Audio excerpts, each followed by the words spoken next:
Okay, so today we're going to be talking about the physics of waves, which we call wave mechanics. And so in the beginning here, we're going to talk about different wave properties, or starting off with the definition of what a wave is, and then talking about the different characteristics, different types of waves, and the different characteristics of waves. So what we have here, we know by definition, a wave is a disturbance of matter where energy, not the matter in the wave itself, is transferred through successive particle collisions. So just think of a wave being formed by collisions between parallel mass spring systems. Like I say here in my second point, the matter stays in place, but the energy of those collisions gets transferred from each mass spring system. One mass spring system collides with this one next to it and collides to the next one next to it, and so on. And then the energy created through those collisions is what's transferred as a particular type of wave, which we'll be talking about: pulse waves, transverse waves, longitudinal waves, etc. So as I say here, think of many mass spring systems that are in place that collide with each other. The collisions themselves create the energy that gets transferred as a result of the collisions. Collisions creating energy, energy gets pushed along. That energy being pushed along forms this wave.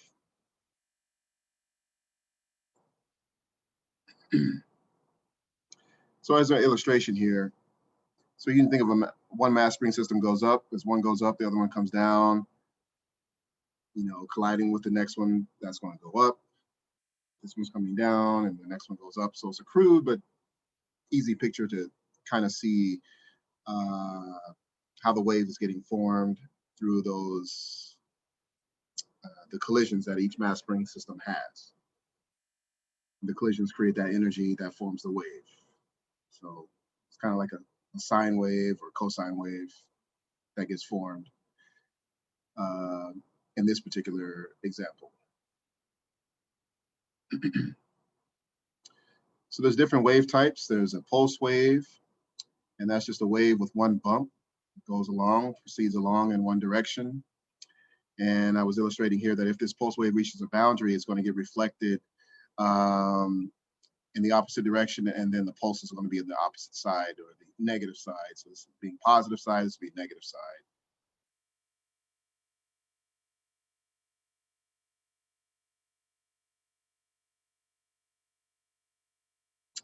All right, and another type of wave is a transverse wave, similar to the wave that I have here, or it's the same as that wave. So a transverse wave is a wave that moves along, but the particle collisions are perpendicular to the wave motion, which I illustrate here. So each mass spring system is vertical, but the wave itself moves horizontal. So that's the perpendicular nature of this mass spring-like collision system in the wave itself. It's not obviously a bunch of mass spring systems, because we can get waves that are formed in the water, in strings, and springs, and the like. But we can think of all the particles as if they were acting or interacting like mass spring systems. And they're colliding into each other to form this disturbance of the material, which we call the wave.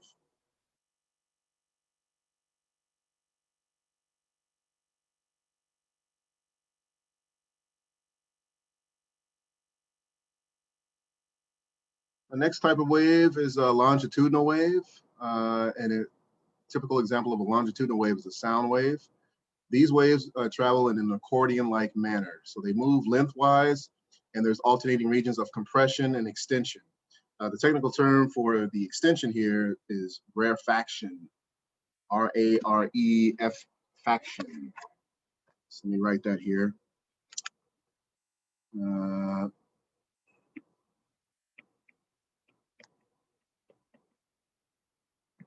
It's rarefaction.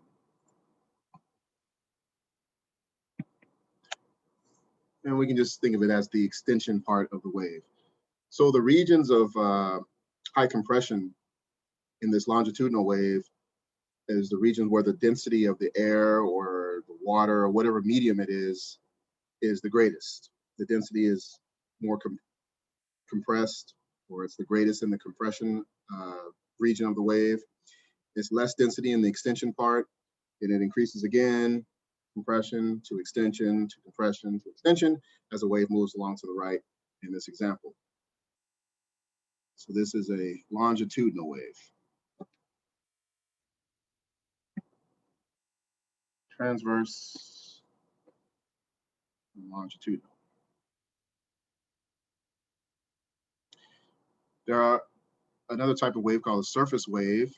Works similarly to the transverse wave. The wave is transverse, but in this case, like say, for example, if we're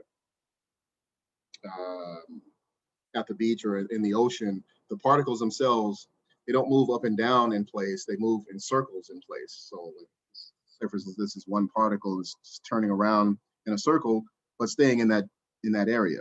It's not moving along. The energy that's created as this particle hits this particle, which moves in a wave, and then hits this particle, moves in a wave, and so on, creates energy, creates the energy of that wave. Very similar in dynamics to the mass spring systems. As one guy goes up, the other mass spring system comes down. That's where we have the peak of the wave, and then the nadir, the bottom part of the wave, and then peaks again and goes down again. So we have up, down action of the wave as it moves forward. And same thing goes here with the surface wave. The particles are moving in circles, but staying in place. Energy is getting transferred through each collision. So as we see here, as the wave travels forward, the disturbed particles travel in circles, and they stay in their place.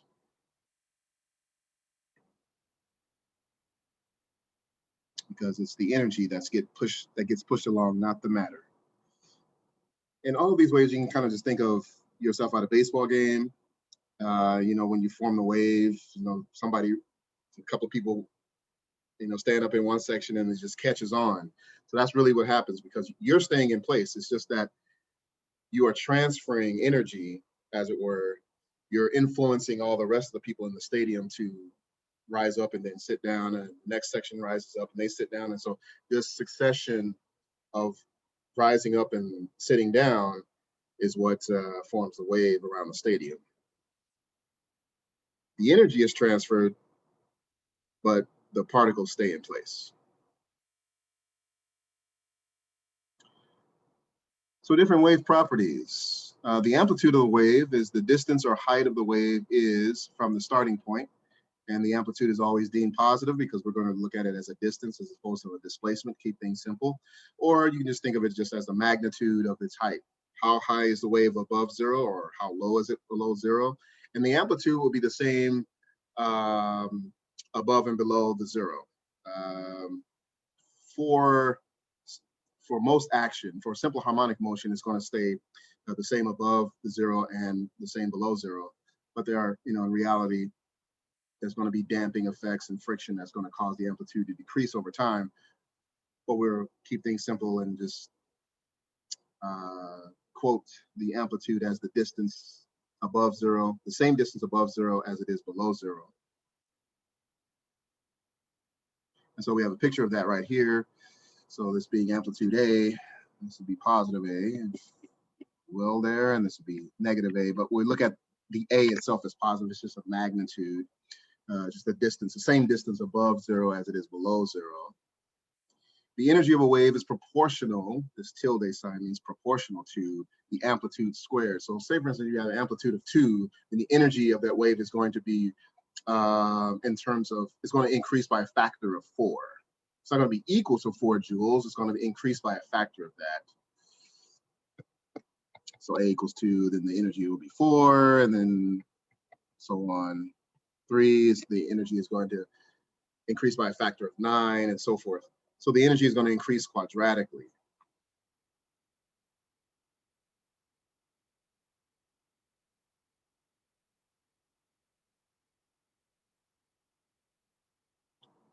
Okay. So now we move on to the wavelength of a wave. And the wavelength is, take a transverse wave as we have here at the bottom. The distance between two like points is your wavelength. In other words, the distance between two peaks we call crests, or the distance between two troughs, that's going to form your wavelength. So again, the distance between two crests or two troughs of a wave is the wavelength. So, and we denote the wavelength by the symbol lambda. And so we have a crest here, a crest there, and a trough. The crest is just the highest point, and the trough is the lowest point. Of course, there's amplitude A, below zero, above zero. So that's wavelength.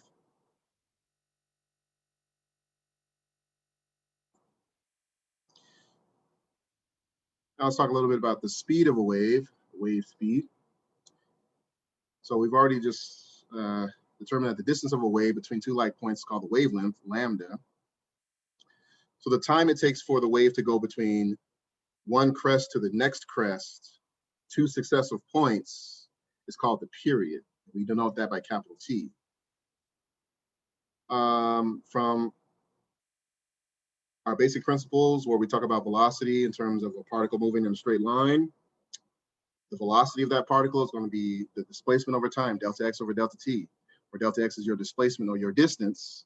In this case, for wave distance, we substitute delta x with lambda and delta t with period, capital T. So wave speed in terms of lambda is going to be lambda over t. That's our wave speed. If we know the wavelength of the wave and the period of time it takes to go from one light point to the next light point, we can find the wave velocity, the wave speed.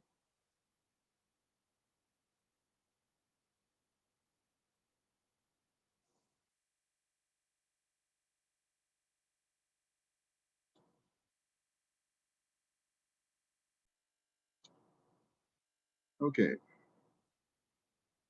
So next thing we want to talk about is the phase of a wave, or phase shift as we commonly know in our math classes. So basically with a wave, we have another transverse wave picture here. If two points are going to be in phase with each other, that means that the points on the wave are separated by one whole wavelength or multiples of one wavelength. So these 2 points will be in phase because they're exactly one wavelength apart. And if we had another crest to form another wavelength away, then point 1, 2, and 3 will be in phase because they're in their distances are in multiples of the same wavelength. So 1 and 2 would be one wavelength, 1 and 3 would be two wavelengths, and 1 and 4, 3 wavelengths, and so forth. So those points are said to be in phase because they are integral multiples of the same wavelength. So if this is a wavelength of 2, the next one will be 3, and then 4, and 5, and those points will be in phase. The points that are out of phase are the points that at the top of the crest here and at the trough. Those points are said to be out of phase. One has a positive amplitude, the other one has a negative amplitude, or you can also think of it in terms of being 180 degrees out of phase. If this is your starting point, this will be pi over 2, and this will be pi. So this will be pi radians, or 180 degrees out of phase with point 1. Or as I said at the beginning of that, the thing to think about out of phase is if the amplitudes are opposite. Basically, it's positive amplitude, negative amplitude. These 2 points are out of phase, points 1 and 3. Then I went on to illustrate something about the sine and cosine waves, how they're naturally out of phase by 90 degrees. Like you have that the trig formula that describes the position of a wave as a function of time, a cosine omega t plus phi. Well, this phi here defines your phase shift. So like, for example, if this phi becomes pi over 2, this equation becomes a sine omega t, because basically what you've said is you've shifted the cosine function pi over 2 radians and you form a sine wave as a result. So like, so for example, if you have a cosine wave here that goes to pi over 2 on the x-axis, which is different from here. That's a relative position. Pi over 2, then then you come to pi, and then 3 pi over 2. Oops.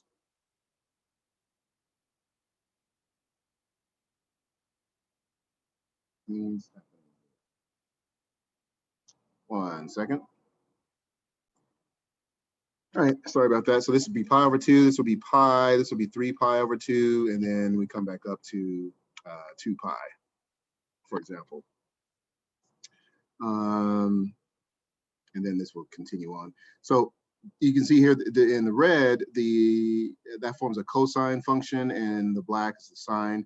And so those guys will be out of phase by 180 degrees. So if you shift it over by pi over 2, that means that you are bringing the starting point of the cosine function to this point. And as you do that, you automatically form a sine wave doing that. So that's what we call phase shift.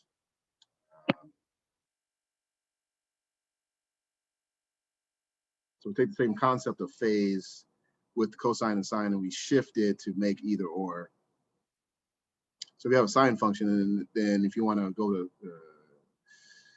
cosine function, you can shift this over pi over 2 radians, or you can shift it back, and it's negative pi over 2 to get back to this point as your origin.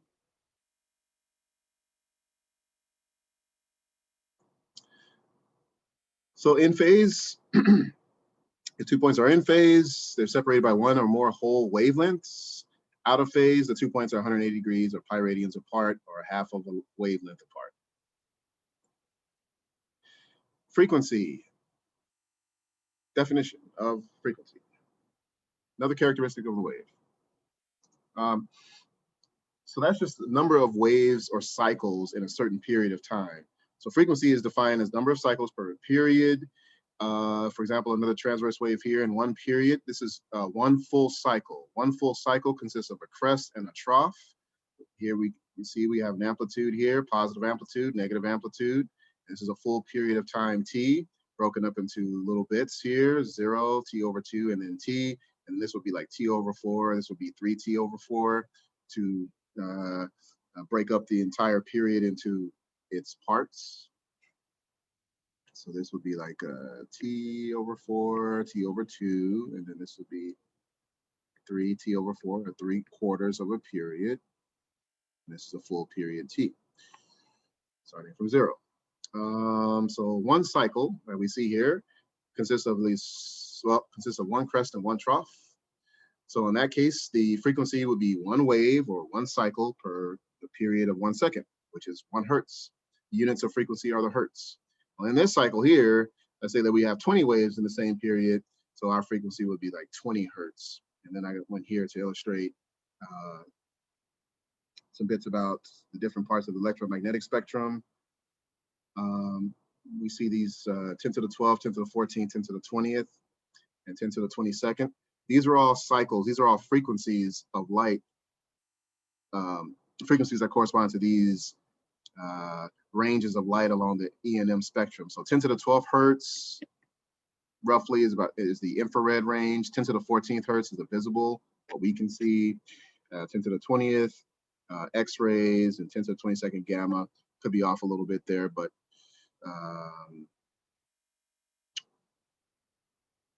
point I was making here is that the cycles per second we can see here as, say, right here, 10 to the 12th cycles per second, or 10 to the 12th hertz.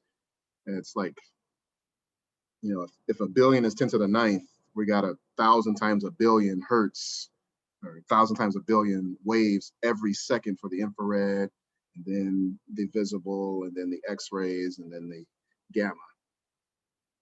So UV, 10 to the 16th, 10 to the 18th, somewhere in there. But just using this to illustrate that in the E&M spectrum, we have different frequencies.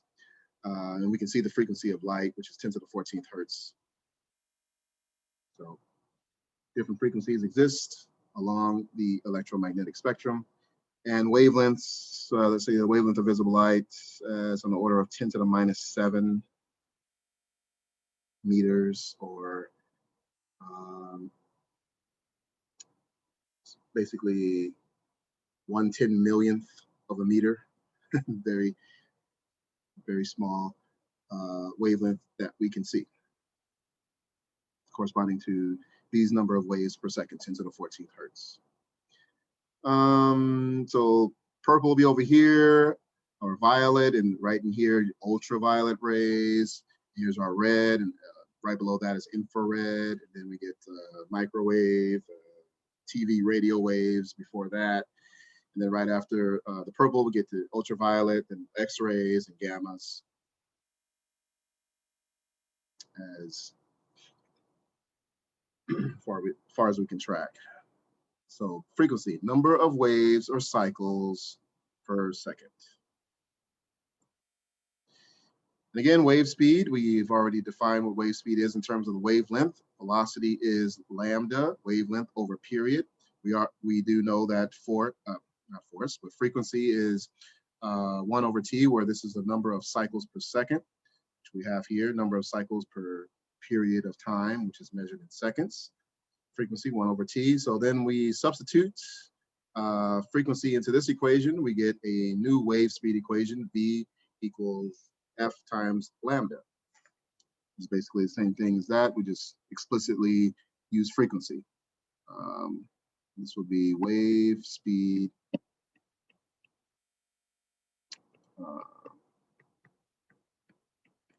in terms of frequency and wavelength.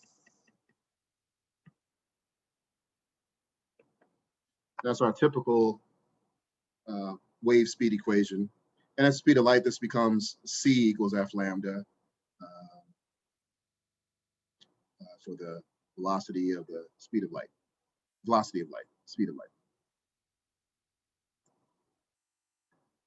So we did an example problem here earlier. Run through that. We had a distance of this wave traveling 515 meters. It took 1.5 seconds to do so. What's the speed? Wavelength of 515 meters divided by 1.5, you get 343.3 meters per second. Then it said given a frequency of 436 hertz, find the period. Well, if f is 1 over t, then period is 1 over f. 1 over 436, 2.29 times 10 to the minus 3 seconds. And then the wavelength would be from our wave speed equation, velocity over frequency, 343 meters per second over 436 hertz, 0.787 meters.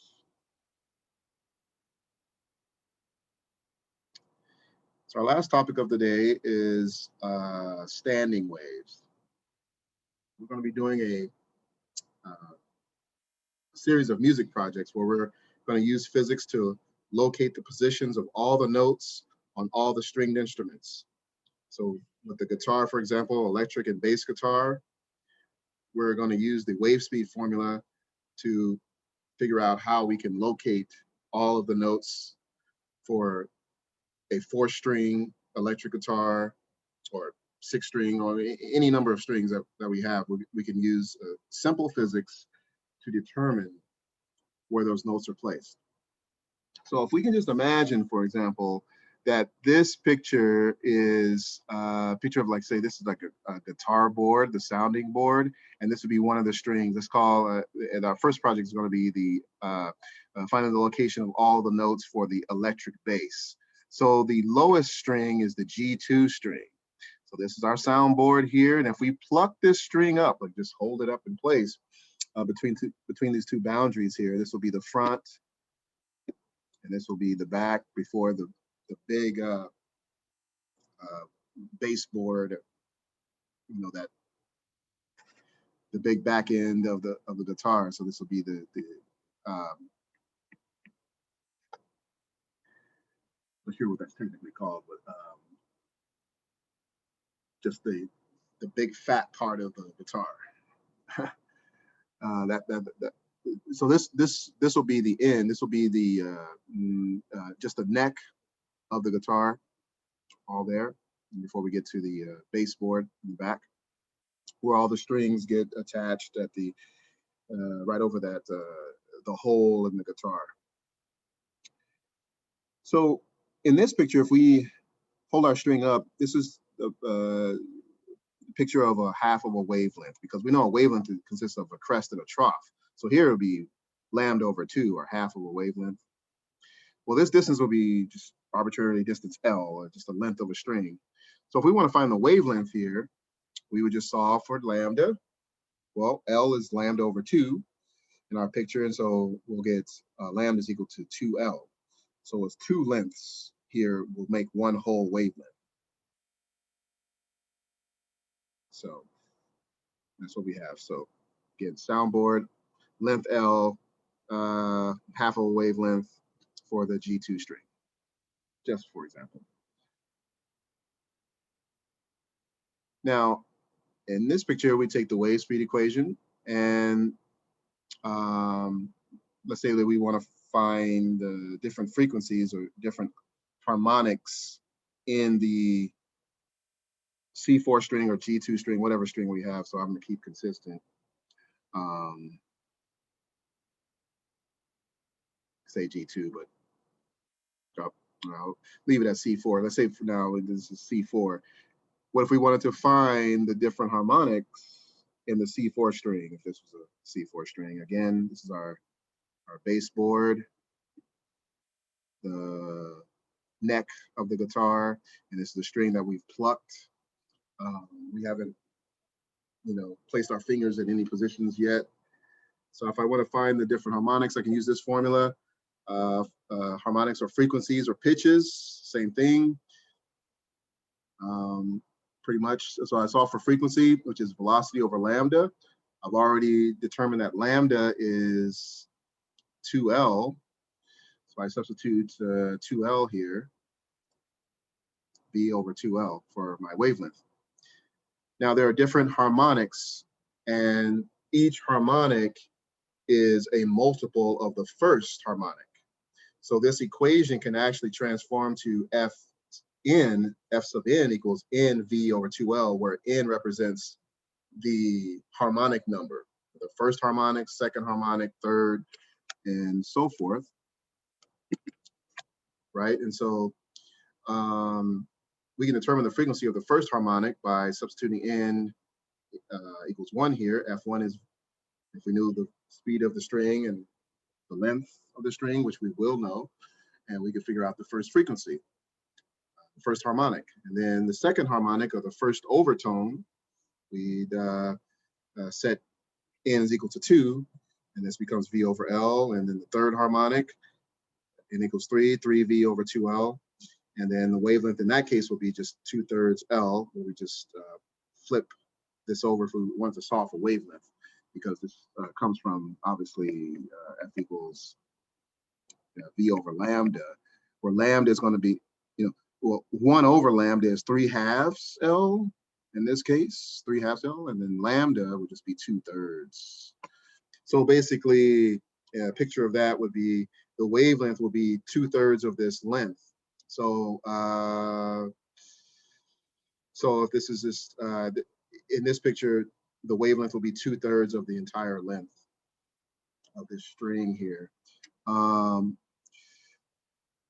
So the entire picture actually stops right around there. So I'm just going to erase this. And how do we get to all those different wavelength numbers? It depends on how we're placing no,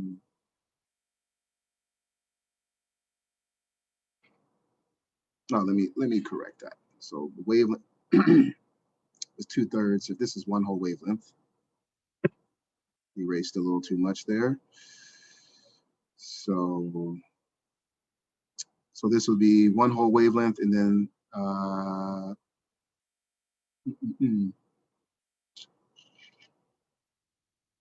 which is 2/3 the length of the string. So the string is still gonna come over here. Right. So let me just erase this. So as you can see, the wavelength is right here, which is 2/3 of the entire length. So yeah, a little bit too much erasure there. So yeah,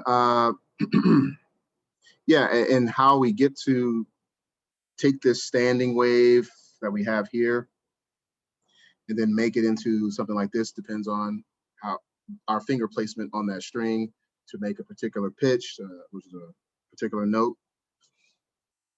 And we'll be doing a lot of that. We'll actually be calculating where the notes are placed. And if any of you out there are musical, play guitar or anything, you can hopefully now get a more physical appreciation of why you place your fingers where you place them on all the frets to make chords, to make individual notes, to go from one harmonic to the next. It's all physics there. So that's it.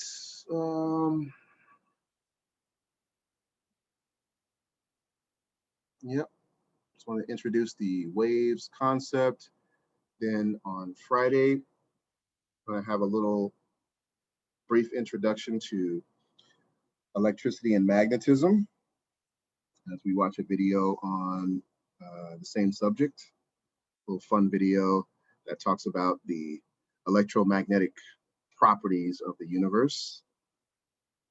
And then starting next Tuesday, we will get right into the electric bass, figuring out where those notes are for all. We're going to do a 4-string electric bass, G2, the bottom string being G, then D, then A, then E. The E string is the thickest. It goes in increasing order of thickness from bottom to top. And then we'll get to see what all the notes are for every string for all 22 frets for each string. So looking forward to that. It's going to be a lot of fun. I hope you guys are going to have a lot of fun with that. I know you will. Okay, so that is it on that. Talk to you guys later.